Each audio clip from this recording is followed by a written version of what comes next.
Go. Joining us now, Alfredo Ortiz. He's the president and CEO of the Job Creators Network. Hey, Alfredo, you're going to be in Washington, D.C. at the White House a little later on with me today. Great to have you. Hey, John, thank you very much. Yeah, I'm super excited attending the President Trump's White House ceremony for the signing of the USMCA. About a year too late, thanks to Nancy Pelosi, but at least we got it done. I know, right? And we're going to be seeing you in today in D.C., right? Yes, that is correct. You're coming up for the president's signing of the USMCA, and I understand, I heard through the grapevine, you're also going to be at a rally at the Trump rally in New Hampshire in Manchester on November the 8th, right, or the 9th?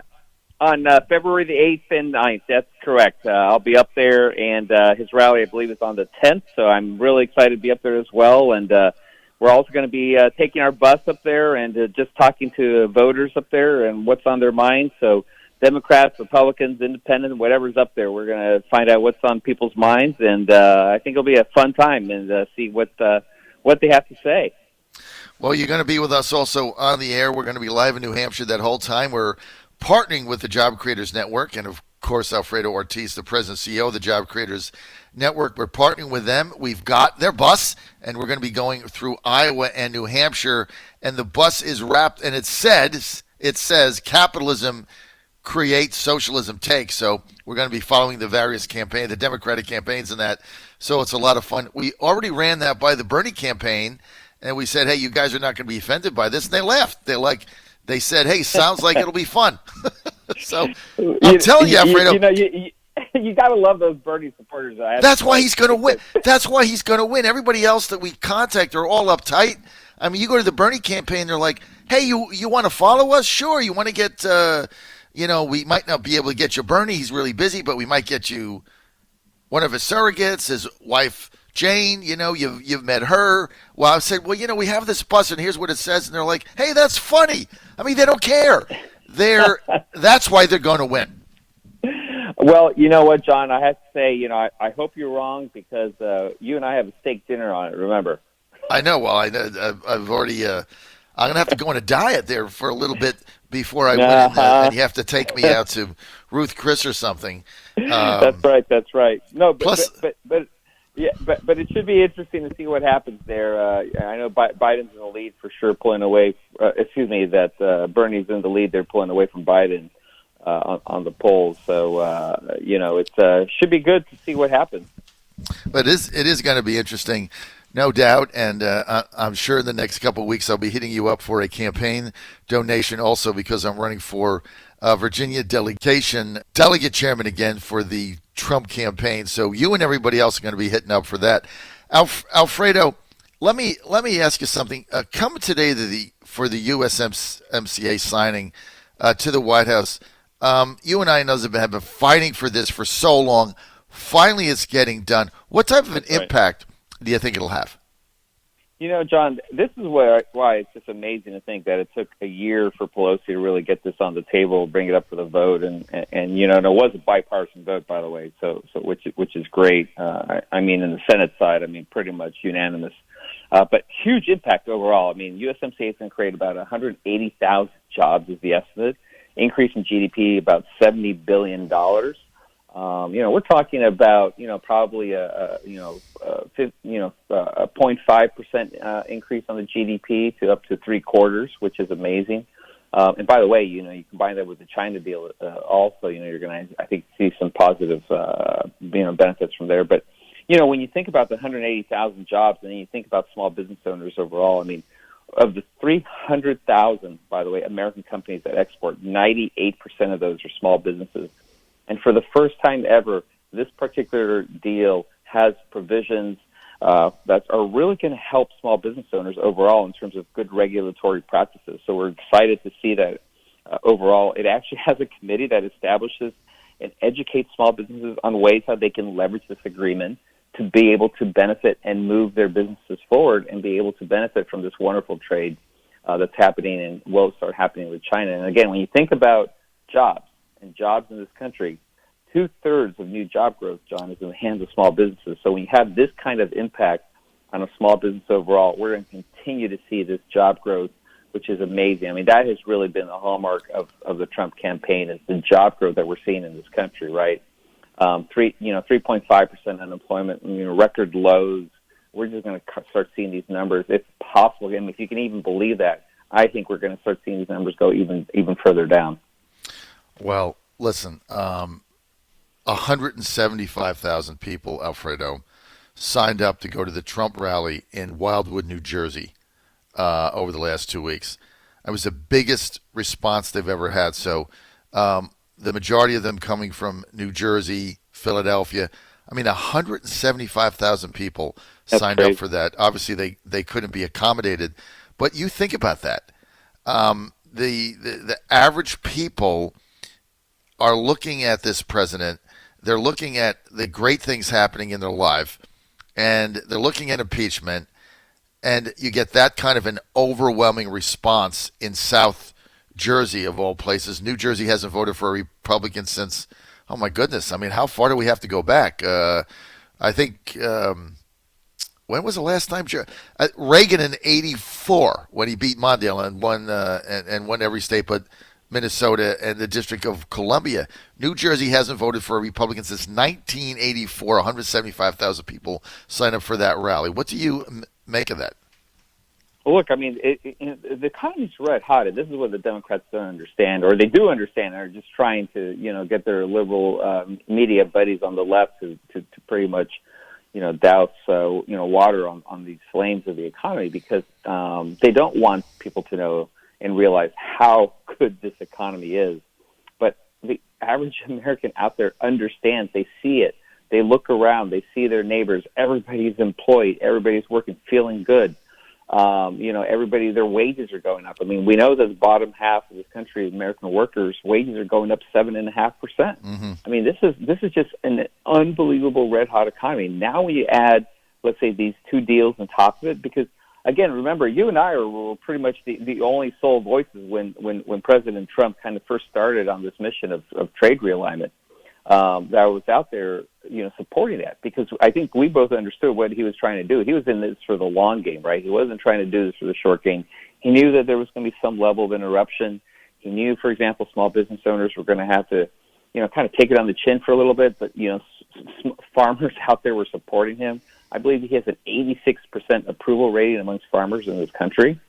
But look at the trade realignments that he's done, across the board: Japan, China, Korea, Mexico, Canada, of course. Now with Boris Johnson's election out in the UK, I mean, I think we're going to see a trade deal on the table this year with the UK. Is my prediction. I mean, this is just phenomenal.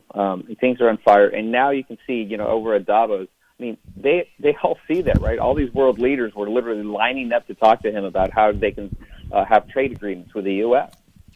Well, I know, and what Trump has said from the beginning is that what he really wants is he wants bilateral trade agreements, country to country, not these entanglements, global things like TPP and others. So when you look at the United Kingdom now getting out of Brexit, then they have to set a separate deal with the United States that's apart from the European Union, which they were entangled with, which is a better deal for both countries.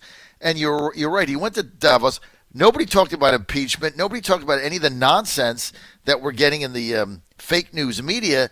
Instead, the Trump goes there, and the United States economy is the envy of the world. Alfredo.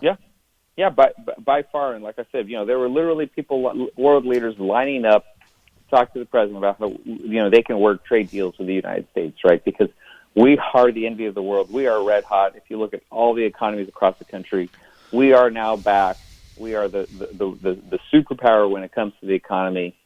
And, it really comes right back down to two important things that the president understood from the beginning. You got to get rid of the red tape, right? There was so much red tape, too much government regulation out there, and the tax cuts, right? I mean, it really has boiled down to those two elements.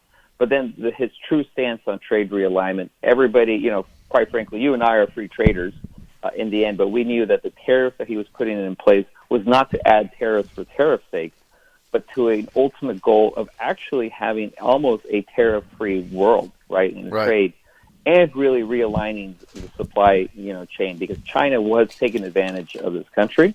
And so that was such an important one. Everybody said it couldn't be done, and look at that. I mean, that's signed off. And I'm telling you, I feel really confident about the phase 2 China deal as well. So I think they're going to come through. Sadly, obviously we have to, the coronavirus is a real issue that's going to impact on short term some of that trade. But that really, I think, is a blip on the radar, and I think we're going to push right past that, and we're going to see, the economy out in China jump back up, because obviously there is some kind of a slowdown right now. What do you make of this virus, Alfredo? Well, a little bit out of my league here, but at least from the reports that we're seeing, it's something to take seriously. Be vigilant. It looks like here in the United States, things are muted. The cases that have been identified, the CDC seems to be doing an amazing job being on top of it. I think people just have to be calm. There's no need for the panic. It looks like China is doing what it needs to be doing, and I think even in the U.S., carriers are responding by cutting it off right now, making sure the transmission to the U.S. isn't easy to happen. So I think everybody seems to be doing what they need to be doing, to address this. It doesn't seem to be a panic. When you look at it overall, the mortality rates, it seems to be, no more really than the flu. But the spread of it, of the transmission, seems to be quick. But again, you can have something that has, a lot of transmission rates, high transmission rates, as long as the mortality rates are low. It's just, that's what at least I'm hoping for. But everybody seems to be doing their job, and I think everybody just needs to be vigilant and do what they need to do when these kinds of things pop up. John Fredericks Radio Network coming live from the nation's capital in Washington, D.C. We'll be in Iowa tomorrow, in Des Moines for the Trump rally. We'll start there. Then we'll be fanning out across the state, talking to Democrats, Democratic voters, candidates. I think we've got Tulsi Gabbard lined up. We've got Amy Klobuchar, I believe, on Saturday. So we're going to have a great time there. And then we go to New Hampshire, partnering with the Job Creators Network. And we're on the Job Creators Network party bus, the radio bus, actually. But for me, it's a party whenever I go out and talk to voters. You always have fun. Don't care what side of the aisle they're on. And with us now is the president and CEO of the Job Creators Network. Thanks for doing that, Alfredo Ortiz. Alfredo, you're coming to D.C. today. We talked about USMCA. I want to talk about healthcare. And your organization has inserted itself now squarely in the healthcare debate with the new plan that you had. And you can find that out. Go to healthcareforyou.com, healthcareforyou.com. And I predicted, Alfredo, that Elaine Parker, who is the chair of your foundation and heading this up, I predicted she's going to be testifying in Congress sometime after 2020 election's over on this plan.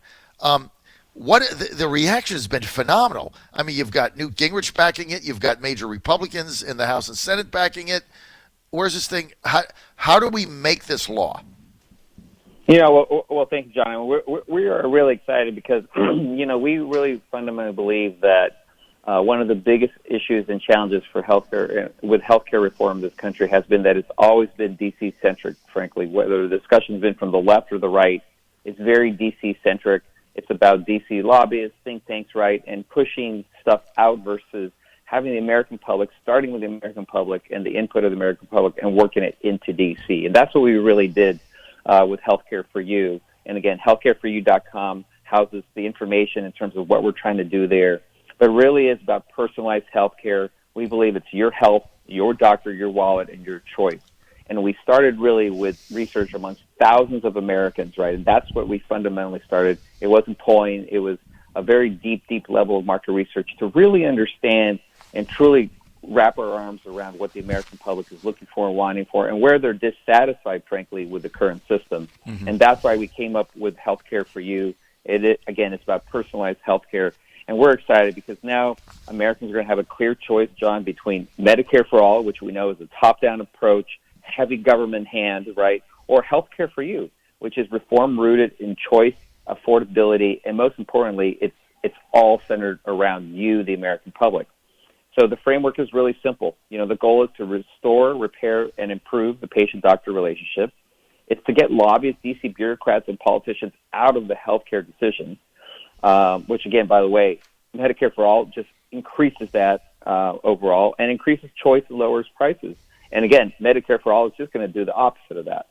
And so we're excited overall. What we're hearing from Americans is that, what they want is they want their right, to restore, their freedom to choose their own doctors. They want control over their healthcare doctors. Please help me get rid of layers of government bureaucrats. Our idea allows people to keep their coverage even when they change their job, so it's something that they're able to take portable from one job to the other, which we believe is really important. And really, overall, again, like I said, some of the biggest things that we heard from the research we're excited about. We're getting support on this, on the personalized healthcare plan. It's coming from Hispanic Americans, young women, African Americans. So we're moving the needle with folks that really, frankly, are quite dissatisfied with the current system. So, again, we believe that this is going to be a plan that's of, by, and for the people. We like kind of calling it the people's plan, which is the way it should be. We should start with reform. And so we're working from the outside in, and we're working at all levels of state levels, governors, attorney generals, state insurance commissioners, treasurers, to better understand and have the system in place so that when we have this transition from really a lot of federal control, which is really what Obamacare has done with our healthcare system and has really eliminated competition. And all it's really done is created these oligopolies and monopolies in our healthcare across the country and pushing that back down to the states. The states are going to be ready and prepared to receive that football and be able to carry and really deliver top-quality health care at a much more affordable price, because that's the one thing, John, you and I both know that Obamacare did nothing for. In fact, it was really the opposite in terms of driving costs down of our healthcare system. Alfredo, man, you nailed it, as always. Ground up, grassroots. This is a people-based plan. That's why I think it's just going to be highly successful. And if you look at the number of people that have adopted it, embraced it, it's incredible. Starting with Newt Gingrich, and then it's gotten play in the White House. It's gotten play from the president. You've got senators, congressmen. I can't get into them all because we're out of time, but it's just taken off. All right, you have to take off. I will see you today at the White House. You're on the John Fredericks Radio Network. I want to thank Alfredo Ortiz, President and CEO of the Job Creators Network. Go to jobcreatorsnetwork.com.